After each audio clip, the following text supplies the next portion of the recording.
en una serie llamada Para que no te vuelvas presuntuoso, que es una serie que nos está introduciendo a lo que ha sido propuesto como el programa que nos va a guiar durante todo este año,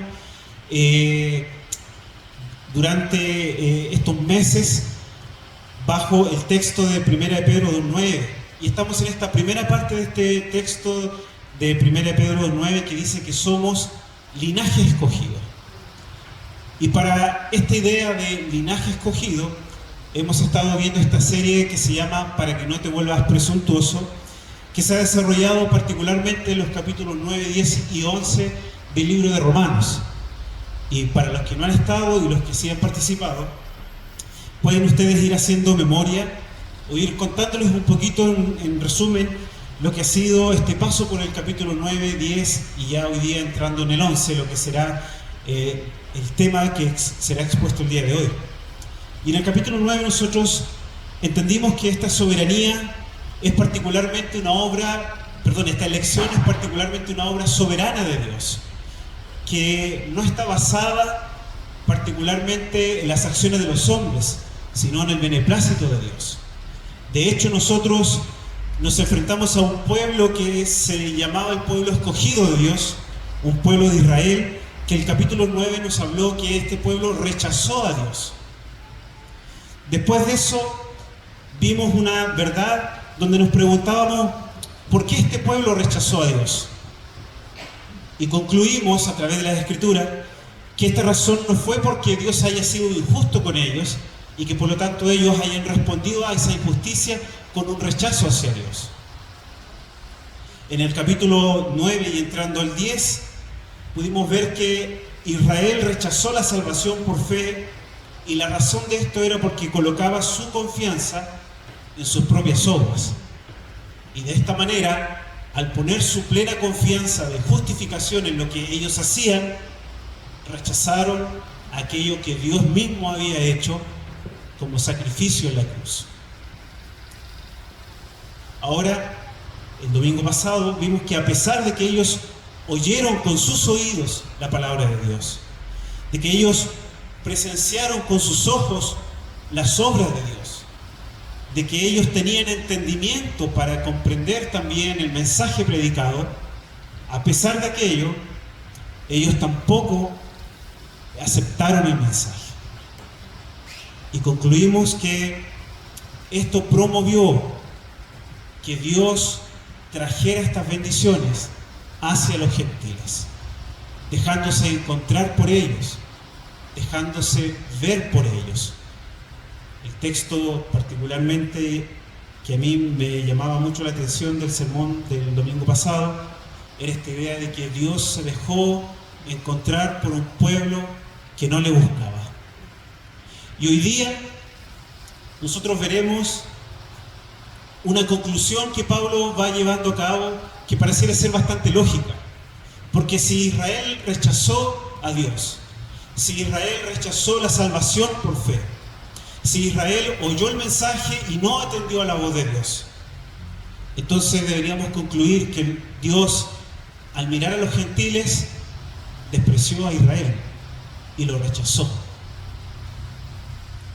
Y hoy día quizás existe una controversia a este respecto, donde por un lado algunos creen que efectivamente Israel ha sido rechazado por Dios y que ya no es más pueblo de Dios. Por lo tanto, nosotros no debiéramos mirar a Israel como algo en quien defender. Pero por otro lado, hay otros que miran a Israel como un reloj profético, en que nuestros ojos deben estar puestos de todo lo que allí ocurre. Porque este rechazo que Dios ha tenido sobre Israel es un rechazo parcial en el tiempo, pero que en un momento determinado Dios va a volver de nuevo porque ese es su pueblo original. Nosotros somos una especie de copia, pero ellos son el pueblo de Israel, como se diría. Entonces muchos ponen sus ojos en todo lo que pasa ahí. Cuando hay guerras entre Palestina e Israel, muchos creyentes se abanderan particularmente con Israel porque tienen esta concepción. Pero hoy día intentaremos entender si efectivamente Dios rechazó a este Israel o no. Y veremos a la luz de este texto lo que la Biblia nos habla respecto a lo que tiene que ver con la elección de este pueblo. Y por eso yo quiero invitarles a que usted esté ahí con sus ojos en la Biblia, con su atención también en lo que se irá exponiendo. Y quisiera partir comentando lo siguiente. Los primeros versos, Pablo se encarga en parte de darnos a entender que efectivamente no hay un rechazo total al pueblo de Israel como etnia particularmente. Y pudiera argumentarse, pero ¿cómo? Si Israel fue tosudo, fue ciego, rechazó a Cristo, entonces Dios debería ahora desechar por completo a Israel. Hoy día Israel debería estar privado de toda gracia, la salvación debería pertenecer a otro pueblo. Y así como los gentiles en otro tiempo estábamos desprovistos de las gracias del pacto, hoy día entonces Israel debería ser desprovisto de toda esa gracia del pacto. Te pido un favor, si podrías mover para allá. Me mueve la Biblia aquí. Gracias. Entonces Israel debiera ser desprovisto de todo pacto, de toda gracia. Ahora, Israel, para algunos, debería estar fuera de este pacto por preferir la justicia de ellos, antes que la justicia que Dios les otorgaba. Y Pablo dice que no es así. Ante la pregunta de si Dios rechazó a Israel, Pablo por un lado dice sí y no. Entonces nos preguntamos, ¿cómo es esto? No por el hecho simplemente de ser israelita de etnia, de nacimiento, de sangre, de descendencia de carne. De hecho, el argumento que Pablo presenta dice, ¿acaso Dios rechazó a su pueblo? De ninguna manera, dice, yo mismo soy israelita.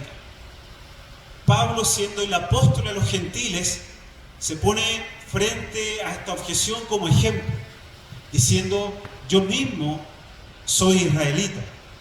Y nos presenta su pedigrí brevemente. Nos dice, soy israelita, soy descendiente de Abraham, soy de la tribu de Benjamín.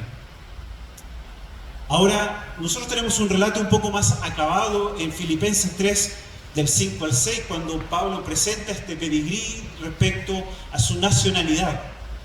Él dice que fue circuncidado el 8º día. La circuncisión era un acto requerido para los hombres que nacían en este pueblo de Israel. Él lo cumplió. Él dice que al pertenecer a esta tribu de Benjamín es interesante que él lo mencione, porque si ustedes recuerdan, o les comento que la historia nos dice que cuando Israel se dividió, solo 2 tribus permanecieron fieles al linaje de David. Y este fue la tribu de Benjamín y la tribu de Judá. Por lo tanto, Pablo es de ese grupo aún más israelita aún, más selecto, aquel que fue fiel, aquellas tribus que fueron fieles al reinado davídico y a toda su descendencia. Pero por otra parte también Filipenses nos menciona de que él era hebreo y lo menciona de pura cepa.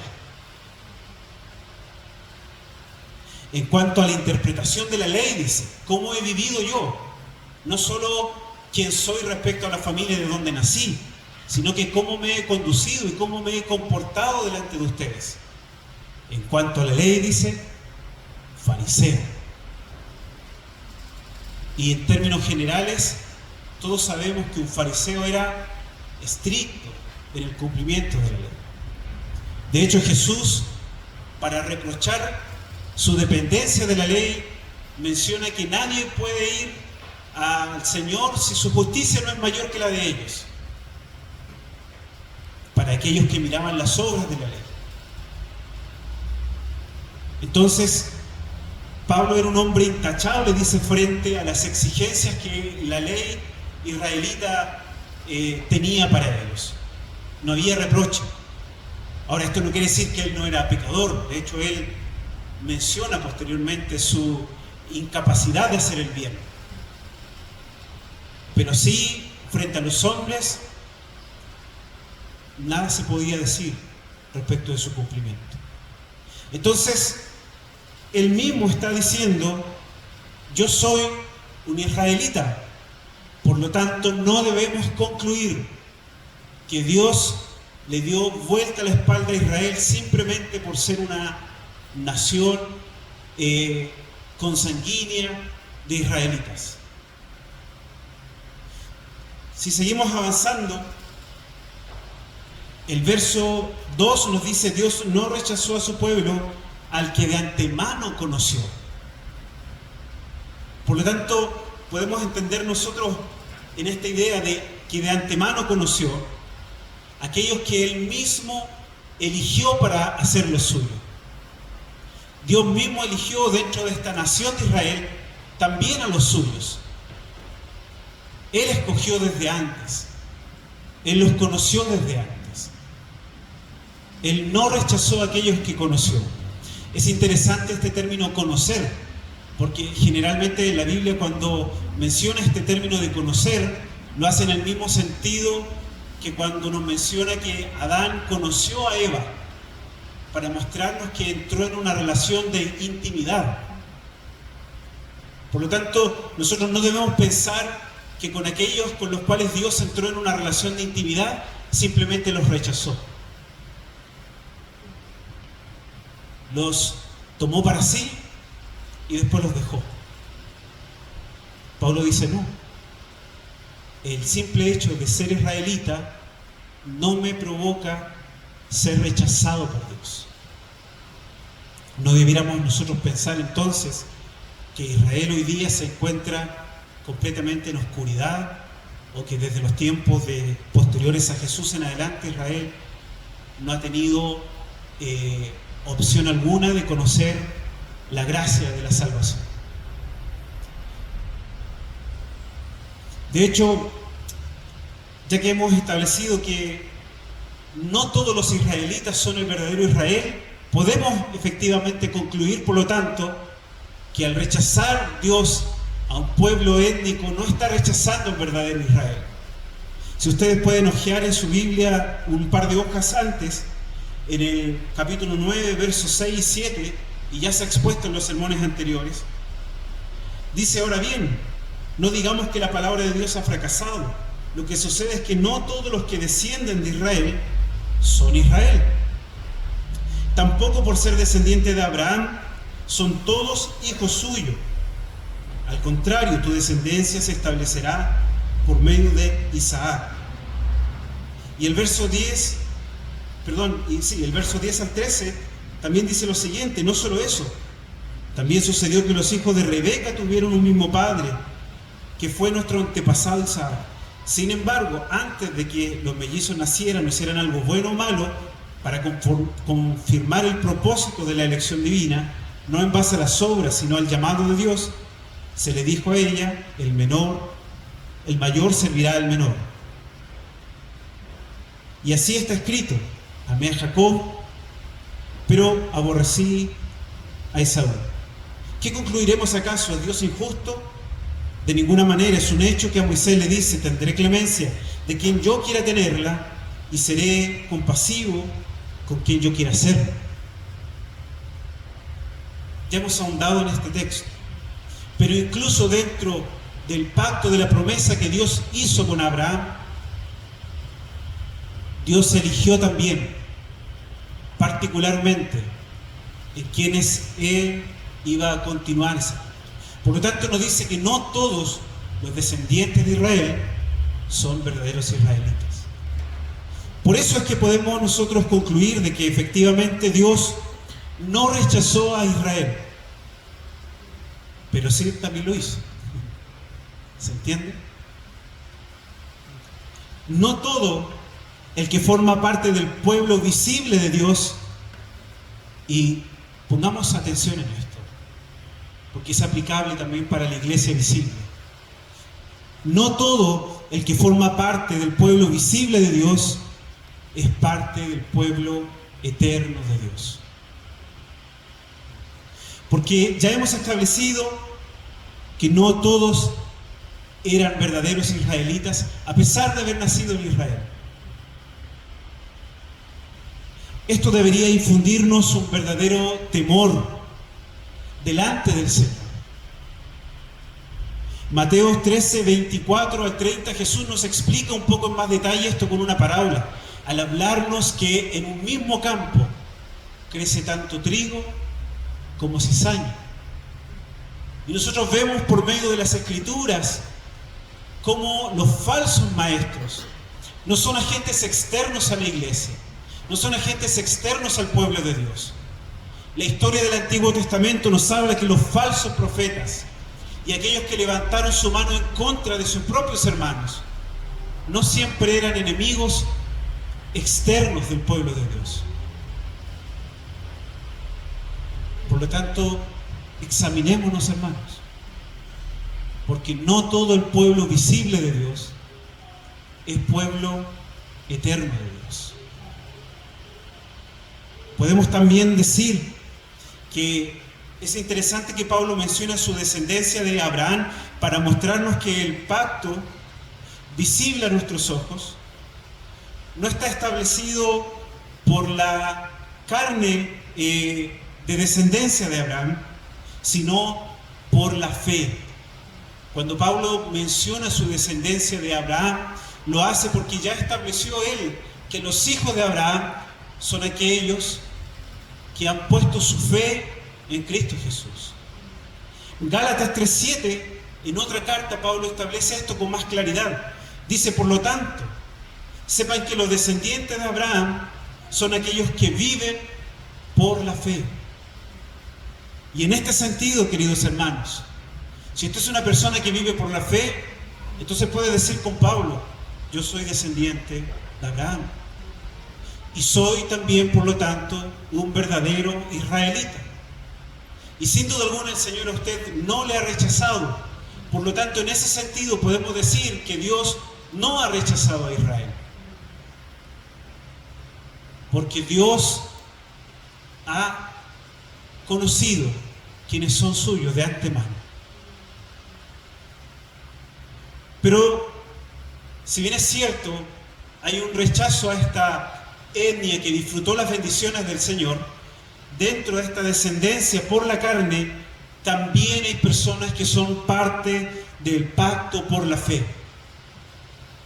Y nosotros no debiésemos entonces despreciar a Israel como quienes hoy día no tienen ninguna esperanza de la gracia del Señor. Deberíamos verlos a ellos también como una nación con la necesidad del Evangelio, como una nación con la necesidad de conocer a ese Mesías a quienes continuamente han rechazado. El rechazo que este pueblo visible ha hecho hacia Dios no fue capaz de afectar a ningún miembro del pueblo espiritual de Dios. Pablo dice, mis hermanos de sangre rechazaron a Dios, pero ese rechazo no afectó que Dios rechazara a aquellos que él había escogido también dentro de ese mismo pueblo.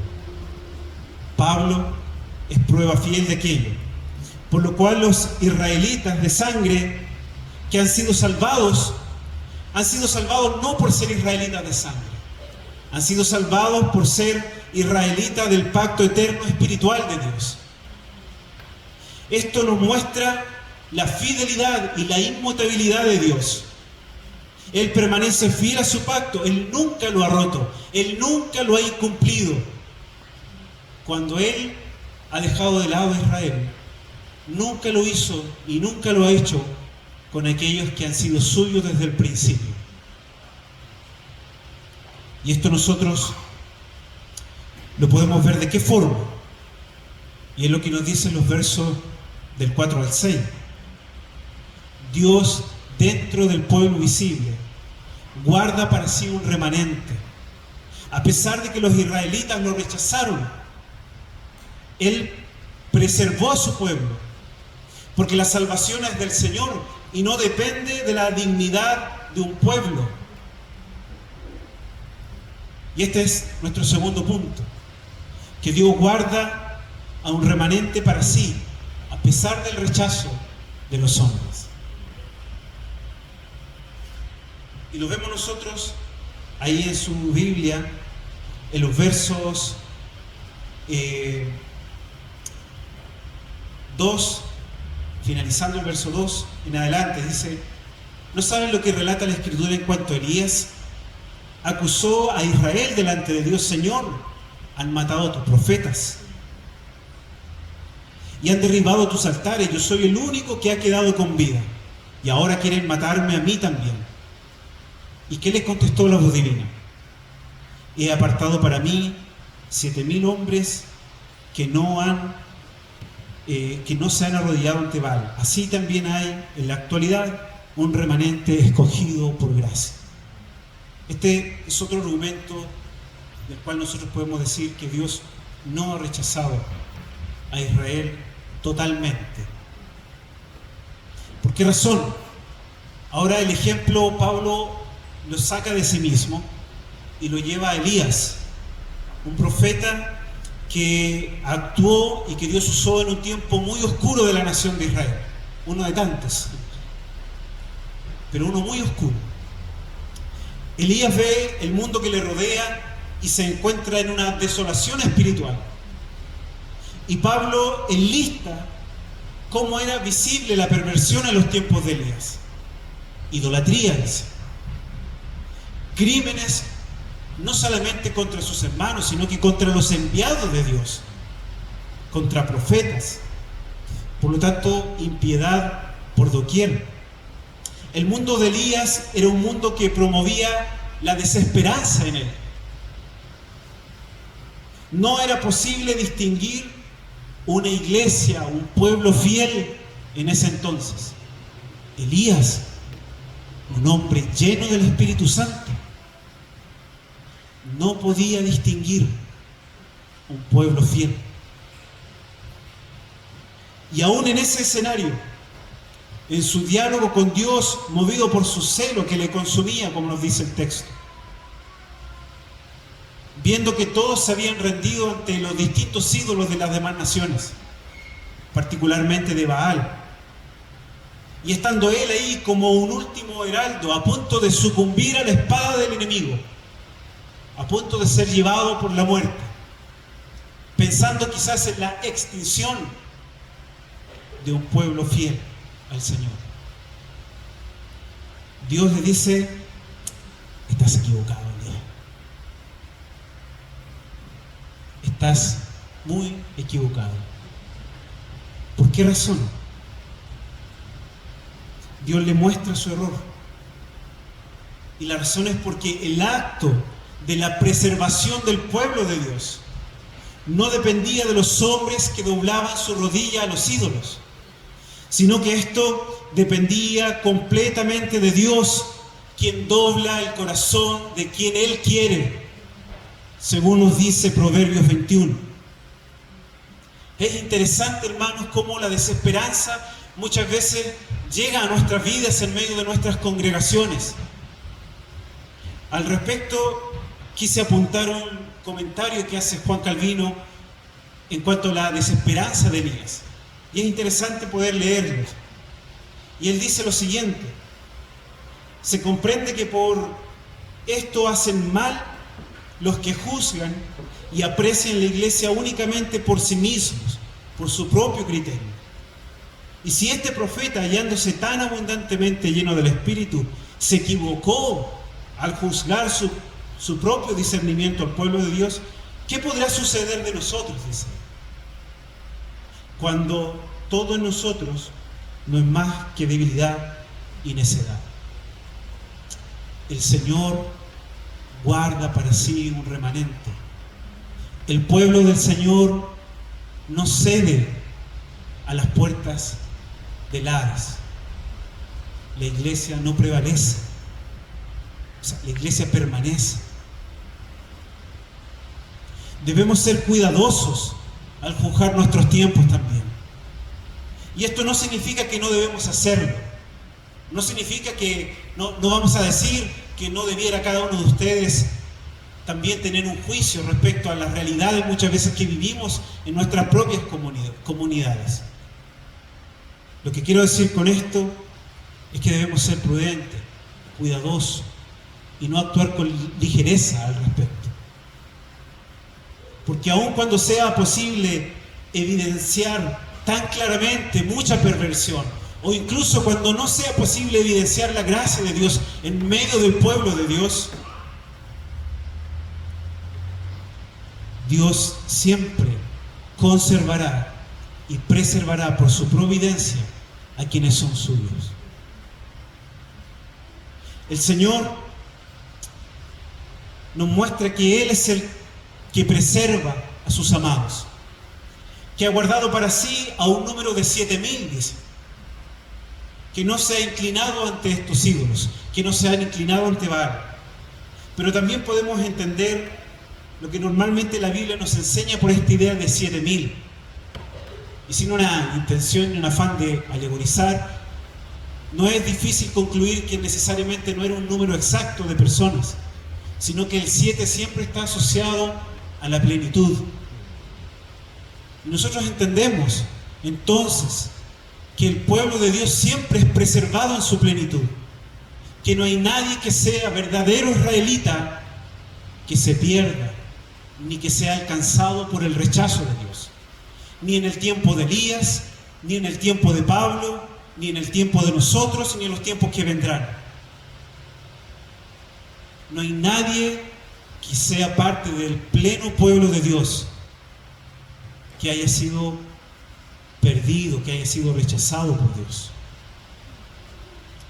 Juan 10, 27 y 29, Jesús lo dice también, con estas palabras: mis ovejas,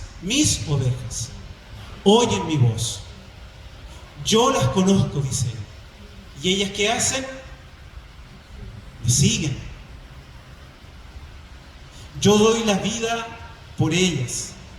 Les doy vida eterna y nunca perecen. ¿Cuándo perecen? Nunca. Nadie puede arrebatármelas de la mano. Mi Padre que me las ha dado es más grande que todos.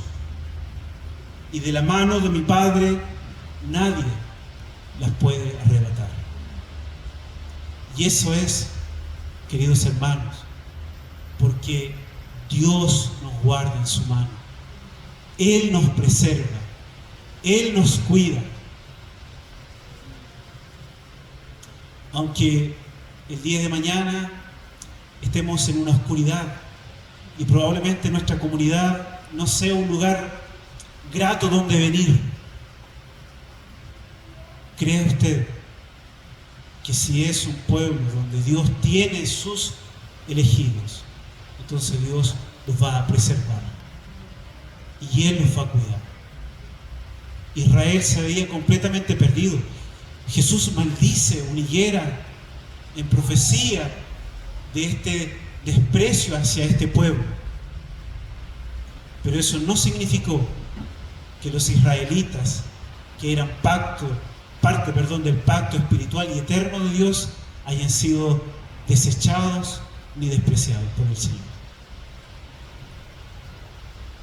Nuestra perseverancia depende de Dios, quien nos preserva. Y este ejemplo nos da la esperanza que nadie que haya sido conocido por Dios se perderá, y que todo aquel que ha sido conocido por Dios será preservado por Él. Y aunque nuestros tiempos parezcan ser muy oscuros, Dios preserva la plenitud de su pueblo en todos los tiempos. Y esta preservación, nos dice el verso 5, es por gracia. El verso 5 nos dice que esta preservación ocurre solamente por la gracia de Dios. Estos 7,000 que no se inclinaron ante Baal no era debido a su esfuerzo humano, era fruto del regalo que no merecían de parte de Dios. La gracia, y hace un juego aquí Pablo de palabras, invalida las obras. Y las obras, entonces, desprecian la gracia. No son dos cosas que pueden caminar juntos respecto a la salvación. O elegimos uno, o elegimos el otro. Ahora, Romanos 4, del 4 al 8, Pablo ya nos ha hablado un poco más profundamente también de esta relación de las obras y la gracia. De hecho, él dice, cuando alguien trabaja, no se le toma en cuenta el salario como un favor, sino como una deuda. Sin embargo, el que no trabaja, sino que cree en el que justifica al malvado, se le toma en cuenta la fe como justicia.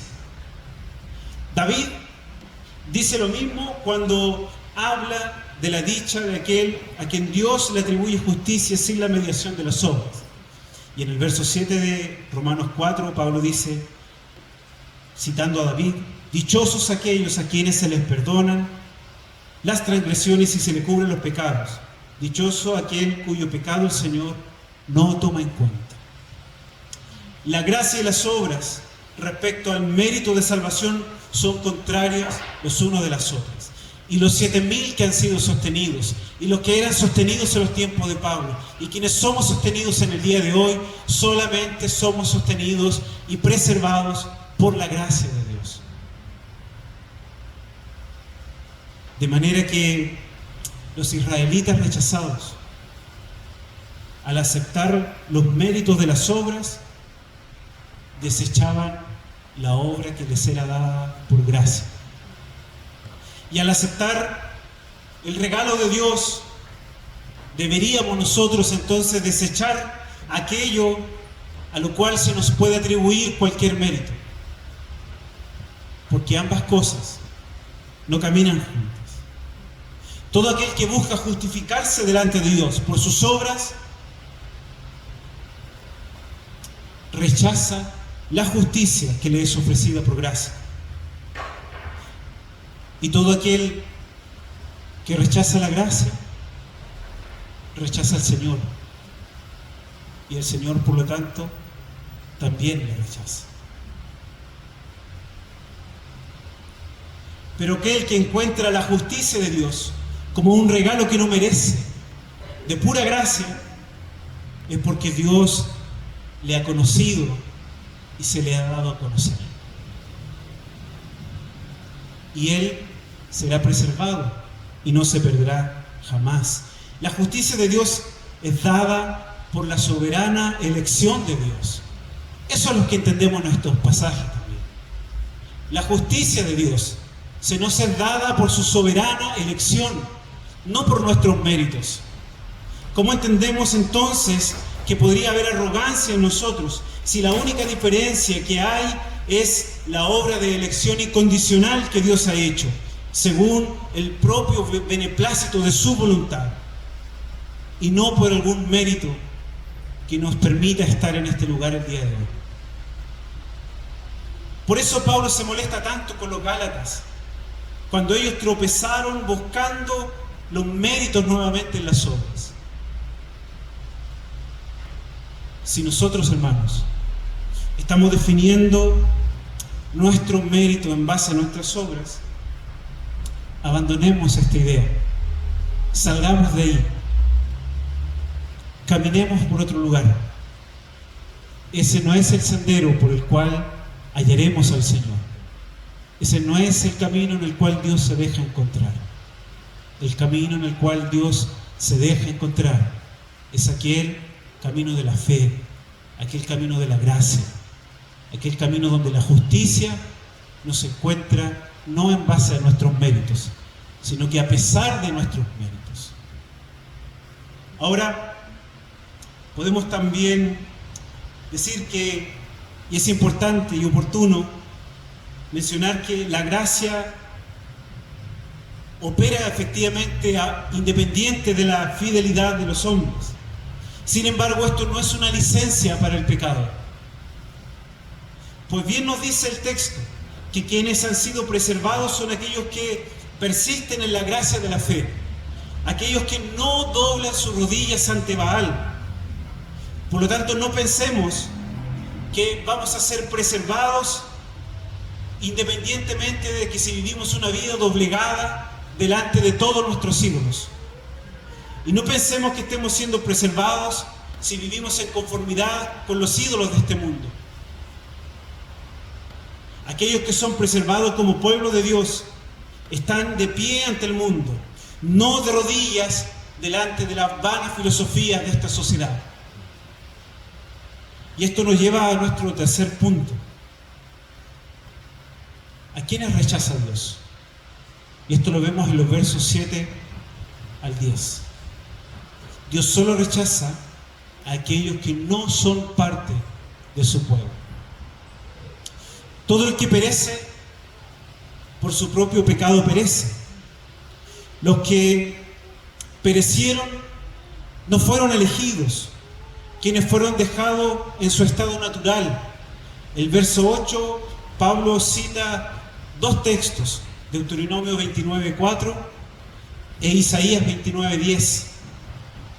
Y él dice lo siguiente, en el 7 dice: ¿qué concluiremos pues? Que Israel no consiguió lo que tanto deseaba, que Israel no consiguió lo que tanto deseaba, pero sí lo consiguieron los elegidos. ¿Se dan cuenta? ¿Cómo Israel no lo consiguió y los elegidos sí? Bueno, ¿quiénes son los elegidos? Por lo tanto, aquellos que han sido elegidos han conseguido lo que el Señor les ha dado. Pero los que no, ¿qué consiguen? Endurecimiento, dice el texto.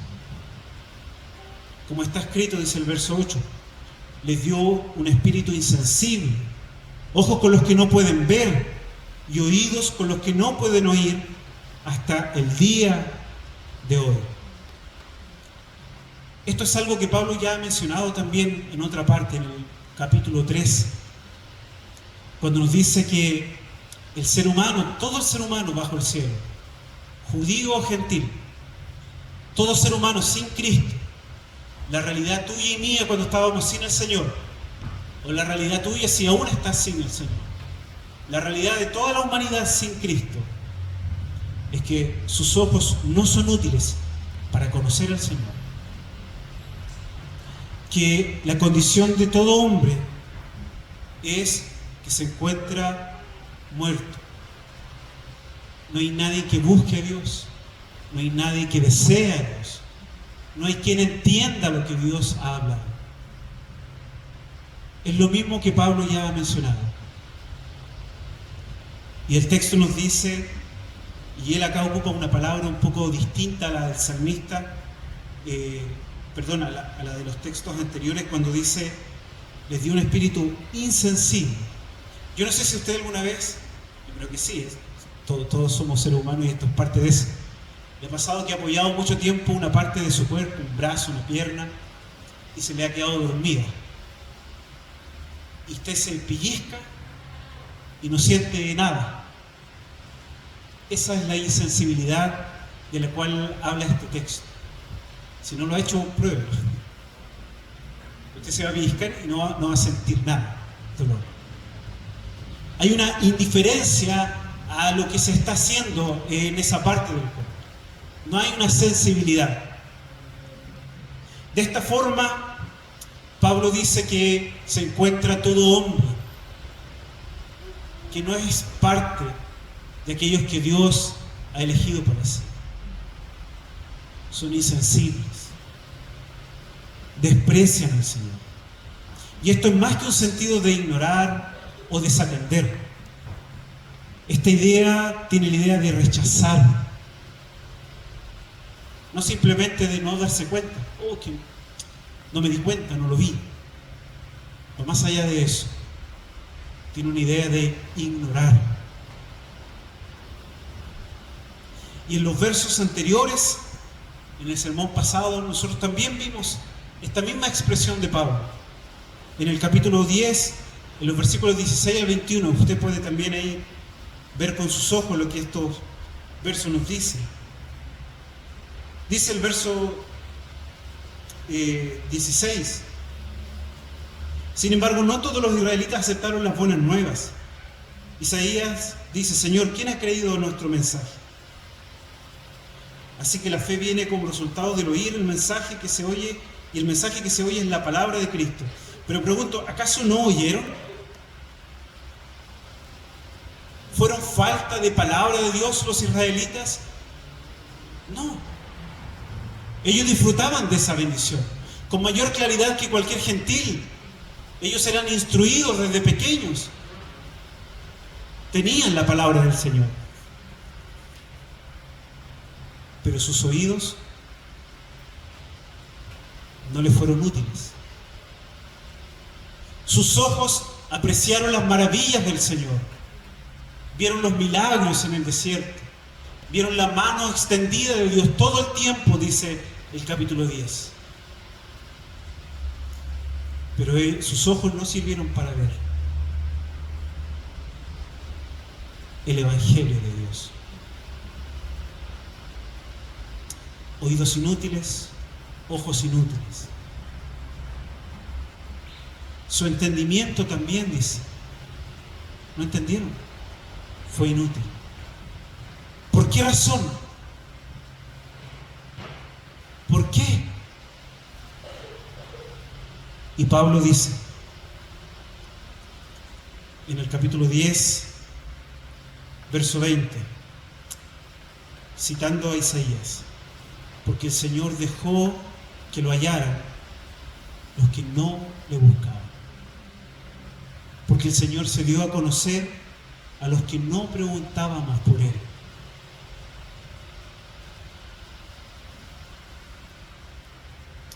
La salvación es del Señor. Oír el mensaje no nos da certeza de una salvación. Dios lo usa, claramente que sí. Es su palabra, es su ley. Pero es su soberana elección lo que determina si somos conocidos por Él o si somos rechazados por Él. Y esto no está en nosotros, se encuentra solamente en Él. Ahora, podemos también mencionar Romanos 9:32, que nos dice que ellos no buscaron la salvación mediante la fe o la justicia mediante la fe, sino mediante las obras, como si fuera posible alcanzarla así. Por eso tropezaron con la piedra de tropiezo. Aquellos a quienes Dios rechazó tropezaron en sus propias obras. Es como cuando nosotros tropezamos con nuestros propios cordones. No hubo nadie que nos viniera a hacer una zancadilla. Nosotros mismos, confiando en nuestras propias acciones. Es interesante también el verso 9, que Pablo ahora cita un texto de David, que de hecho se encuentra en el salmo que nosotros estuvimos leyendo durante la liturgia. Y este salmo de David, él en esta parte del salmo se encuentra reclamando contra sus enemigos. Pero entendemos, y así como lo expresó también nuestro hermano Jorge, que este es un salmo mesiánico. De hecho, el Salmo 69, en la parte 21 en adelante, dice: en mi comida pusieron hielo, para calmar mi sed me dieron vinagre. Inmediatamente se viene a nosotros ese momento de la cruz con Jesús. Vemos el cumplimiento ahí de un acto mesiánico.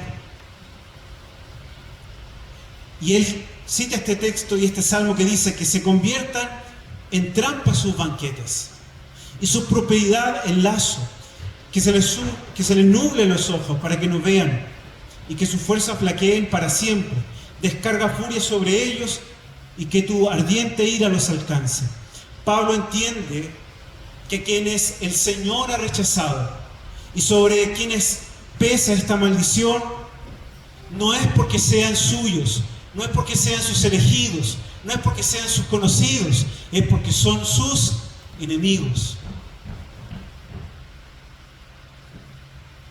Porque ya hemos dicho, Él no rechaza a los suyos. Pablo plantea el Salmo diciendo que para los enemigos de Dios, su comida sea su propio veneno. Y esto ocurre, así como él también lo menciona en la segunda carta de Corintios 2:16, donde nos dice que el Evangelio, para quienes lo rechazan, se vuelve para ellos un olor a muerte. Es fuerte ese texto. Quienes oyen el Evangelio y lo rechazan, se vuelve para ellos mismos olor a muerte. Por eso, hermanos, al recibir nosotros la gracia de la salvación, no hay de qué volvernos presuntuosos. Y deberíamos nosotros atesorar, más que el oro, con toda humildad, esta elección que hemos recibido.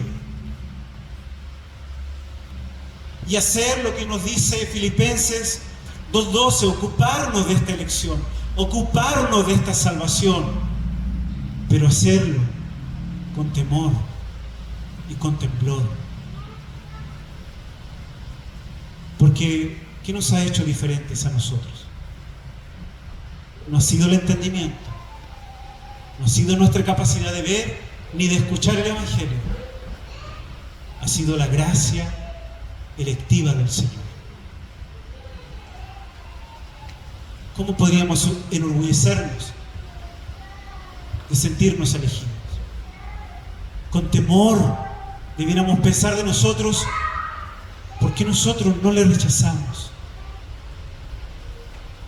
Y ocuparnos de esta salvación que hemos recibido.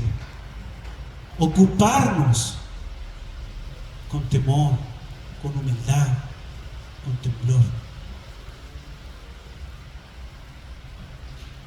La única diferencia es que para algunos el Evangelio es olor fragante y grato delante del Señor, y para otros un hedor de muerte. Ahora tomemos en cuenta lo que Pablo advierte de esto, porque esto lo advierte entre los suyos. Es interesante que él lo dice respecto a su pueblo, a su nación, respecto de sus hermanos, no para con los de afuera, sino para con aquellos que han dicho llamarse pueblo de Dios. Por lo tanto, hermanos, este mensaje es muy aplicable para nosotros, para examinarnos, y no para pensar en los de afuera, para pensar en nosotros mismos. La razón del rechazo de estos hombres es que, a pesar del ser escogidos para ser parte del pueblo visible y terrenal de Dios, no fueron escogidos para ser parte del pueblo eterno de Dios. No nos confundamos. Ellos, al estar frente a Dios, pusieron su currículum. Dijeron: Señor, Señor, nosotros profetizamos en tu nombre, nos circuncidamos en obediencia, guardamos tu ley en tu nombre, guardamos el sábado en tu nombre. Señor, Señor, en tu nombre predicamos y en tu nombre echamos fuera demonios. Eso mismo decía Jesús. Entonces Dios les dijo: apártense de mí, nunca los conocí, hacedores de maldad. ¿Se dan cuenta que estas palabras no son para los de afuera? Son para aquellos en quienes el nombre del Señor estaba en su boca. Volvamos al verso 2 de este capítulo 11. Dice: Dios no rechazó a su pueblo al que de antemano conoció. El verso 2 nos dice que Él no rechaza a los que conoce. Y Mateo 7 nos dice que Él rechaza a los que no conocen. La bendición del Señor, hermanos, no eran los sábados de descanso, no era la ley, no era los sacrificios, no era la circuncisión, no era el templo del cual ellos ostentaban. La bendición del Señor era que eran conocidos por Dios. Pero ellos no pusieron su vista ahí. Ellos pusieron su vista en las cosas visibles a sus ojos, porque no podían ver más allá. Por eso Dios rechazó a este Israel étnico. Ahora, ¿cómo estas bendiciones, como el templo, las ceremonias, los milagros, que eran como un banquete en su mesa, podemos entenderlo así, de acuerdo a lo que dice el verso 10, se transformó en un veneno para sí, en algo en lo que ellos tropezaron? Las bendiciones que Dios les dio se transformaron en sus ídolos. Tomaron la ley de Dios como un redentor, pero la ley de Dios no tenía el objetivo de redimirles. No lo entendieron.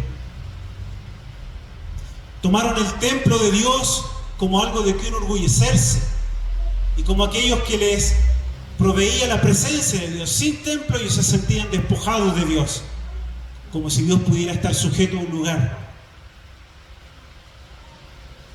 Ellos tomaron las ceremonias, la circuncisión, el sábado como sus redentores,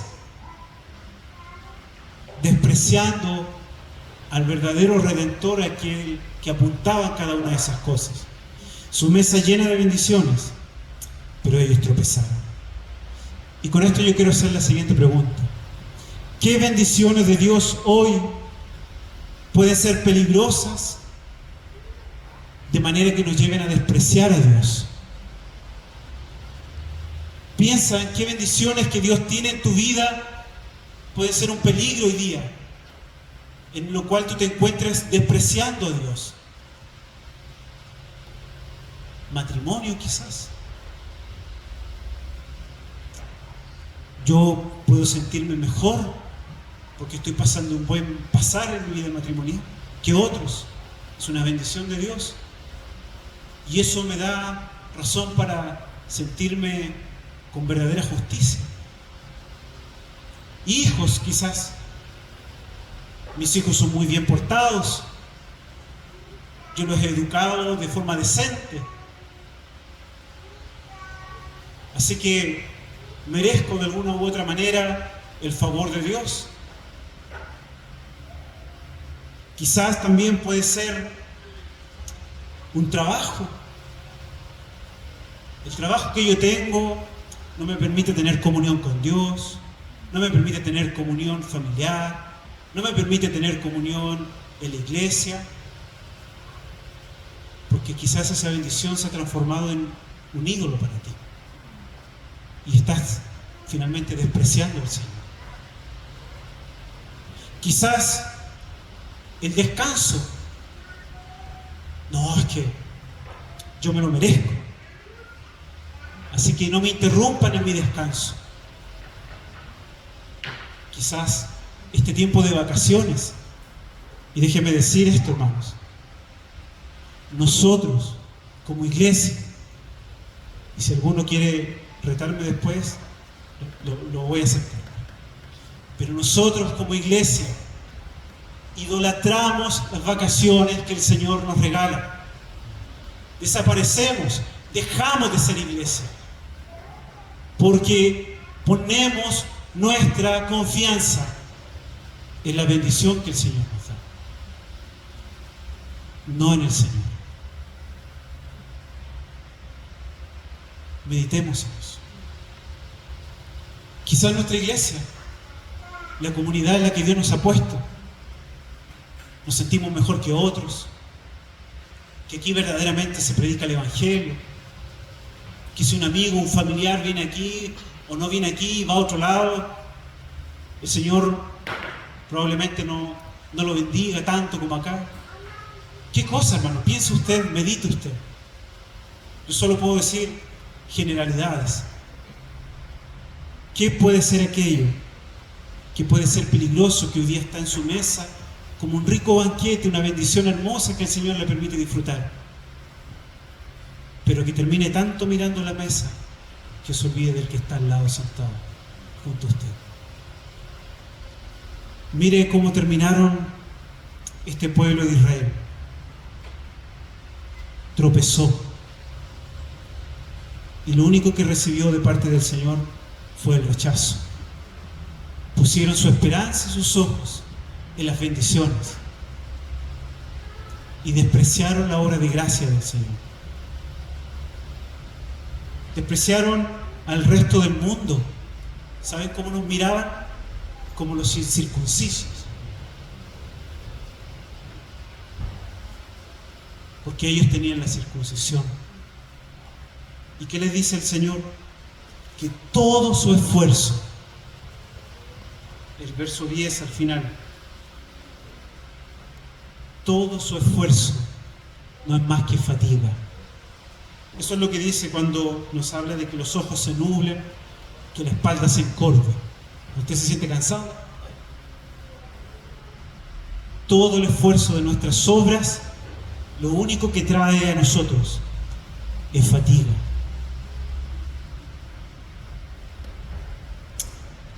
Si nosotros descansamos en la verdadera gracia del Señor, en la gracia de su elección, entonces deberíamos oír la voz del Señor cuando nos dice: vengan a mí los cansados, vengan a mí los trabajados, yo les daré descanso. La gracia del Señor es el mejor lugar donde usted y yo podemos descansar. ¿Israel fue rechazado? No. Los que eran suyos, ninguno se ha perdido. ¿Pero Israel fue rechazado? Sí. Porque tropezaron en considerar las obras, la ley y las bendiciones de Dios como sus ídolos y no en depender del Señor. Hermanos, Pablo usa este ejemplo para hablar a sus tiempos. Y el Señor hoy día nos permite leer esta su palabra para hablar a nuestros tiempos y a nuestra vida. Te invito a tener un tiempo de oración. Reflexione. Y si se considera en peligro, clame al Señor. Porque este texto también nos da a nosotros el gozo de entender de que si somos suyos, seremos preservados eternamente.